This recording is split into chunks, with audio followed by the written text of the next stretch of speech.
The second you open your mouth to explain yourself, you lose.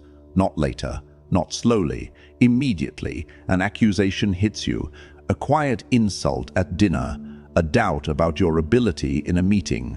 Someone twists your words on purpose. Your chest tightens, your heart speeds up, your mind panics. They misunderstood me. I need to fix this. I need to explain. And the moment you do, you give them control. Because people don't judge truth, they judge need. And the one who explains sounds needy. Why explaining feels automatic. When we were children, we often found ourselves in situations where we had to explain ourselves. If we were accused of something, the only way to escape punishment or disapproval was to defend ourselves. We would say things like, "I didn't do it, it wasn't my fault," or "let me explain what happened." This was our automatic reaction because we learned early on that in order to survive, we needed to convince adults, whether parents, teachers, or other authority figures, that we were good and innocent. Over time, this reaction became ingrained in us. As children, it was a survival instinct, but as we grow older, our nervous system doesn't always adjust to our new reality. We may no longer be in those situations where we need to explain ourselves to authority figures, but we still carry that reflex inside us. We still feel the need to explain and defend ourselves, even in situations where it's not necessary. We do this with our bosses, our partners, strangers we meet, and even people who don't like us.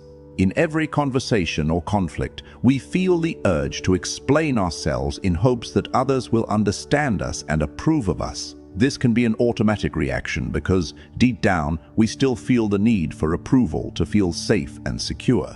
However, this constant need for approval can make us seem weak to others. When we're always defending ourselves, it gives off the impression that we're unsure of ourselves and afraid of judgment. This signal is something humans can pick up on without even realizing it, and it doesn't always work in our favor.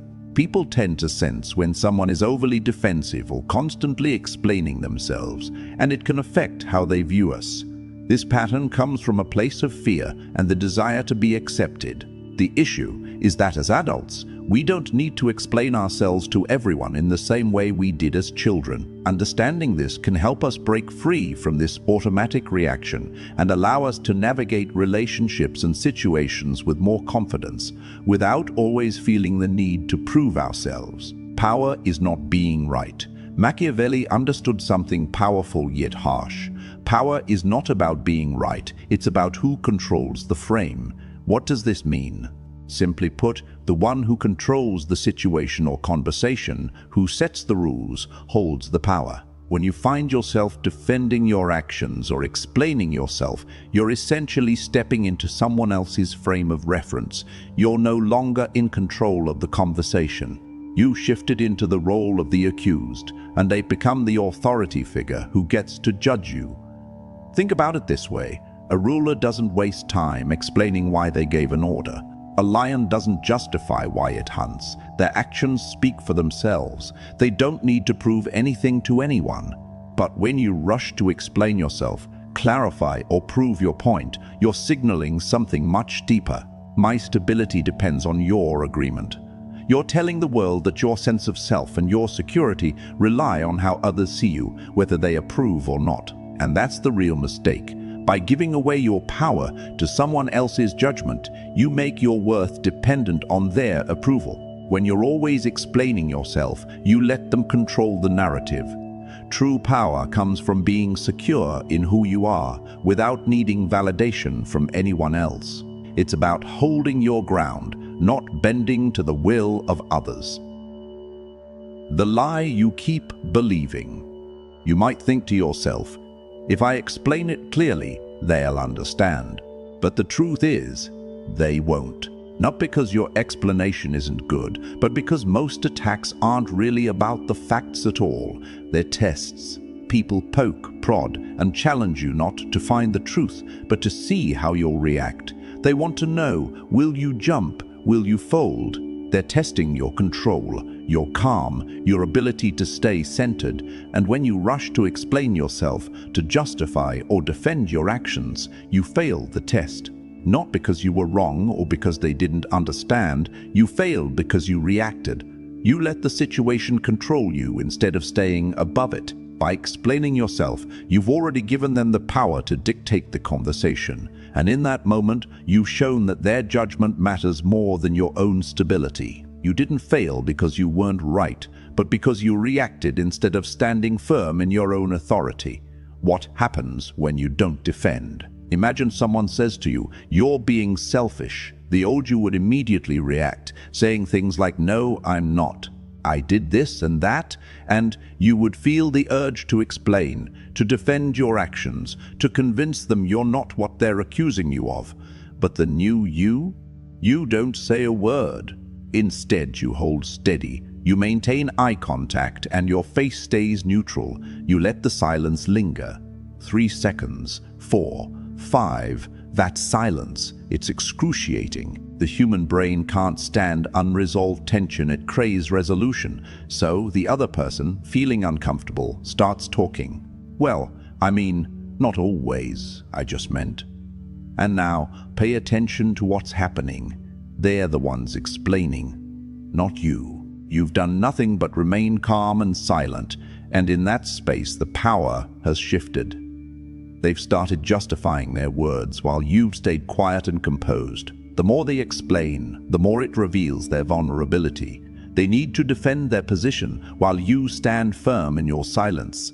This is the power of not reacting. It forces others to reveal more of themselves while you maintain control of the situation. Silence as a weapon. Silence is often misunderstood as weakness, but in reality, it's a mirror. It reflects the situation, not your vulnerability. When you remain silent in the face of an attack, the words or insults have nowhere to land. They pass through you as if you're made of empty space. This is the key. When you don't react, you leave the attack with nowhere to cling. It has no foothold, no way to stick to you or cause damage. You're not defending yourself. You're simply existing in your own calm. You become empty space. And empty space cannot be attacked. This is the essence of how silence works as a weapon. The more you react, the more you reveal. The more you explain, the more you open yourself up. But when you stay silent, you reveal nothing. You don't give your attacker any entry point into your thoughts, your insecurities, or your emotions. Think about manipulators. They thrive on reactions. They look for weaknesses they can exploit. They need to control the conversation, to hook you into defending yourself, so they can shift the power in their favor. But when you remain calm and silent, they can't read you. They can't gauge your feelings or thoughts. There's no emotional clue for them to latch onto, no exposed wound for them to pick at. This is why manipulators fear calm people. They can't manipulate what they can't read. They have no control over someone who isn't reacting, someone who isn't revealing anything. In fact, silence is the ultimate form of emotional control. When you respond with words, especially in an attempt to justify yourself or explain your actions, you're revealing your vulnerabilities.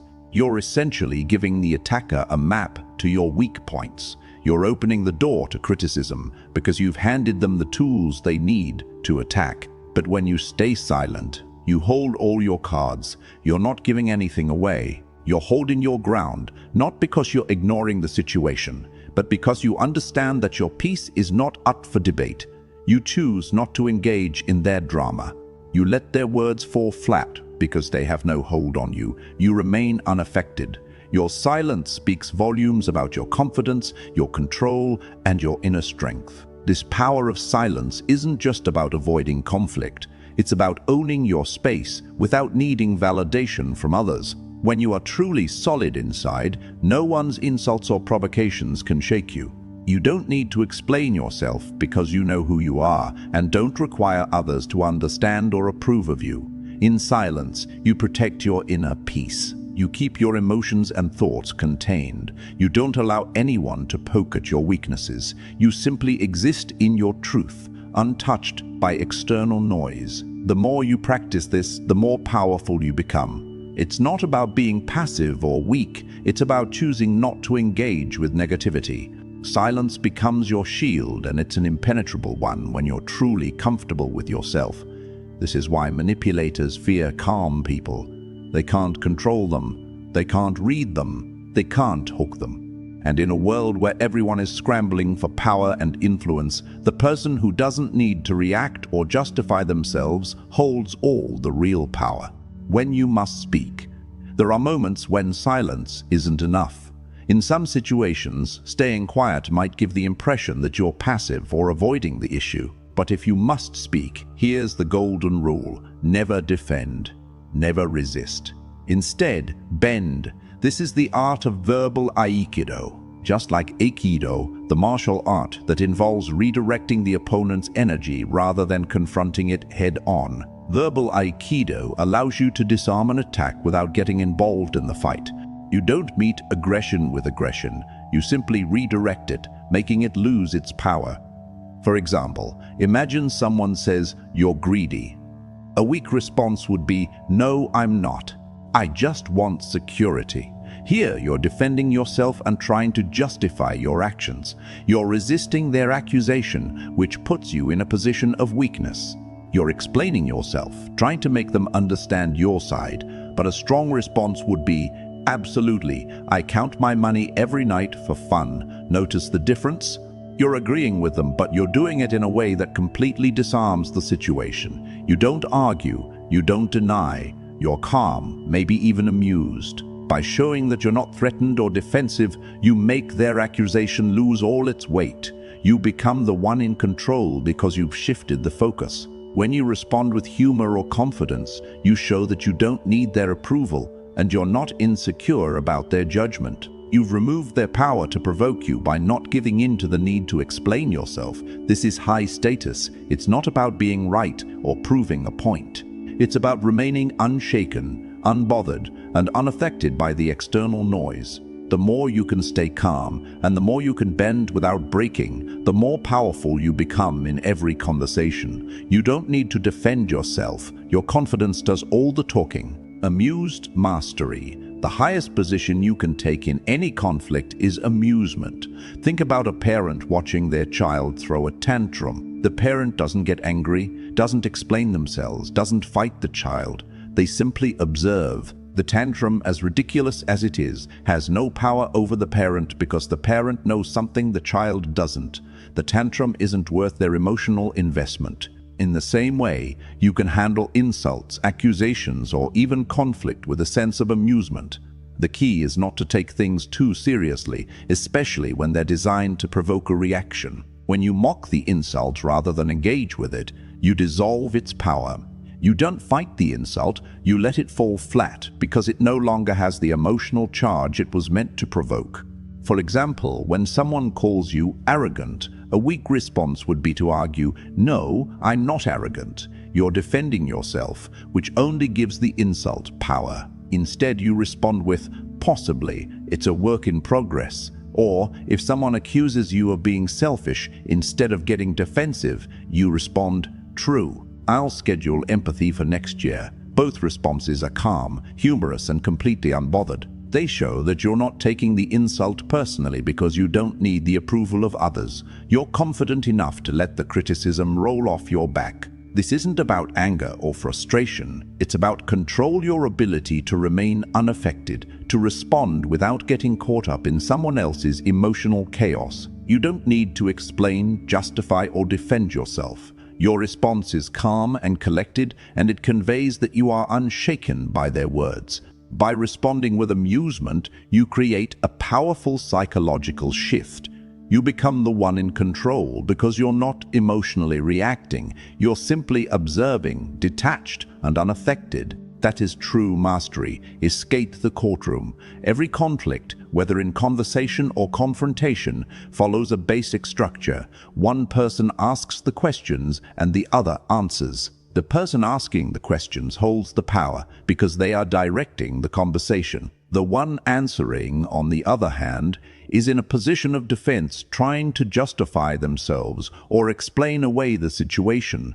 And when you're explaining, you lose control. So, stop answering. Instead, flip the script. Take the following example, them. Why are you always late? A weak response would be, there was traffic. You're explaining yourself, trying to justify your actions. You're answering on their terms, putting yourself in the position of defending your behavior. But a stronger response would be, why does my timing upset you this much?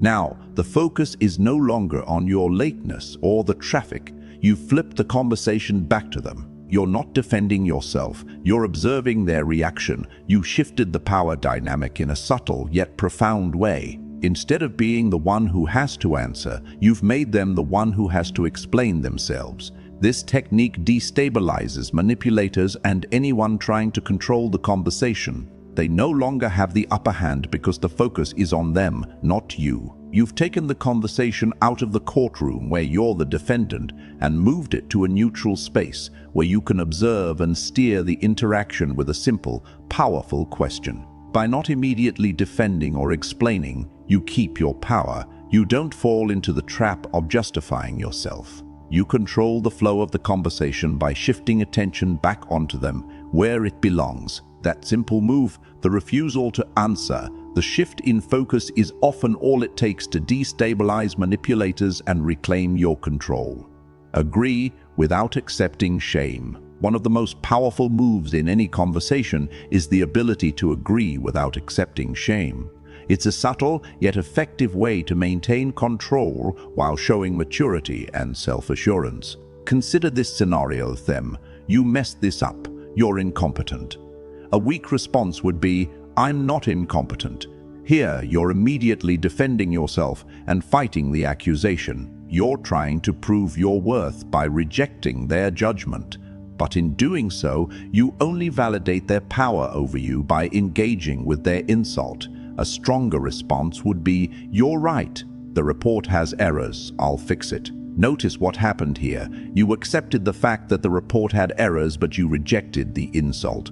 You didn't fight their label of incompetence. Instead, you calmly accepted responsibility for the issue at hand, but you didn't let their personal attack affect you. You focused on the practical solution, fixing the errors, rather than trying to prove your worth. This approach demonstrates emotional maturity and high status. Secure people don't feel the need to fight every criticism. They can admit mistakes without crumbling under shame because they know that making a mistake doesn't define them. Insecure people, on the other hand, fight to avoid mistakes because they fear being seen as inadequate. They are more concerned with defending their ego than solving the problem at hand. But by agreeing without accepting shame, you show that you are confident enough to take responsibility without internalizing the insult. You can own your mistakes, improve, and move forward without letting others' judgments derail you. Why this only works if you're solid inside. The strategies of silence, amusement, and agreeing without accepting shame only work if you are solid inside. If you're pretending to be unaffected or faking confidence, none of these techniques will have the desired effect. Words are only 20% of the equation. The other 80% is your presence, your energy, your ability to remain calm and grounded regardless of what's being said around you. People can sense when you're pretending to be confident, and they'll know when you're trying to hide your insecurity. If insults hurt you, it's because they touch something unresolved inside of you. It's not about the other person's words, but about what those words trigger in your own mind. When someone calls you something false or criticizes you, the way you react depends on whether you truly believe the insult deep down. If someone calls you arrogant and you laugh it off, it means that you're not bothered because you know yourself and you accept who you are. But if their words hurt, it means there's a part of you that believes it, even if you don't want to admit it. The real work comes from self-acceptance. It's about truly owning who you are, including your flaws, weaknesses, and imperfections. Once you've made peace with yourself and stopped pretending to be perfect, no one can use your flaws against you. People who are truly confident in themselves don't need to defend against insults. They don't need to explain or justify who they are because they already know who they are. You can't shame someone who already knows themselves and has accepted their own imperfections. They don't feel threatened by criticism because it doesn't define them. When you are solid inside, the external noise, whether it's insults, judgments, or criticisms, loses its power. You are no longer moved by it, your inner peace becomes unshakable, and your presence exudes the confidence that no words can penetrate. You become someone who doesn't need to explain or defend, because you know that your worth is not up for debate. The 7-day challenge. For the next 7 days, no explaining. You're late? I'm late. You made a mistake. I made a mistake. Someone misunderstands you. Let them. Feel the discomfort. Let the urge to explain burn out. Watch what happens. Confusion. Then respect. Then attraction. People are drawn to those who don't need permission to exist. You are done leaking energy. Done performing. Done begging to be understood. You are not here to convince the world of who you are. You are here to be. Stay quiet. Stay solid. Stay unreadable. And if this way of thinking speaks to the part of you that's tired of reacting, the part that wants control, not approval, then you already know what comes next. Not because I told you to, but because prey looks for safety, and sovereigns choose power. Thanks for watching. Don't forget to like, subscribe, and hit that bell for more.